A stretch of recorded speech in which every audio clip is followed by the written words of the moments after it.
Impression tout simplement après ce critérium d'après Tour de France.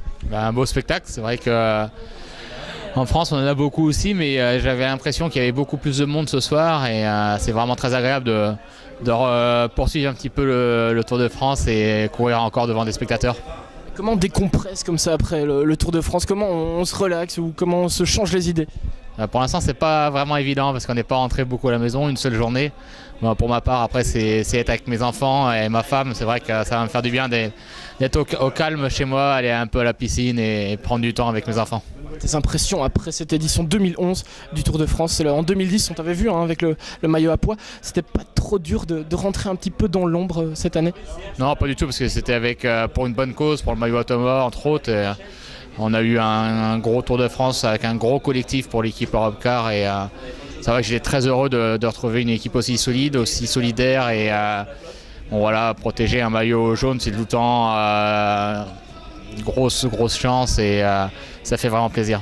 Qu'est-ce qui est dur comme ça de maintenir un maillot jaune? Qu'est-ce qu'il faut faire pour le garder absolument? Bon, après c'est gérer la pression, faire ce qu'il faut mais pas trop pour garder de l'énergie pour les jours qui suivent. Et voilà, essayer de calmer toute l'équipe, faut pas tomber dans l'euphorie pour garder de l'énergie et de la force pour, en l'occurrence, une dizaine de jours devant. Thomas Voeckler en jaune, une longue partie du Tour, Pierre Rolland en blanc. Au final, le cyclisme français qui a eu le vent en poupe quand même dans ce Tour de France. Ouais, c'est l'année passée, on l'avait déjà eu 5 victoires, je crois, plus le maillot à pois. Cette année, une victoire, le maillot blanc, les 10 jours à Thomas en jaune.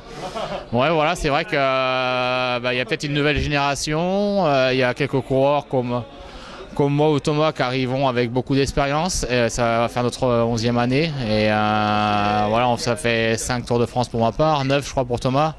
Bon voilà, il y a aussi l'expérience qui rentre en jeu là-dedans. T'es compressé maintenant, mais la suite de la saison, ce sera quoi pour toi?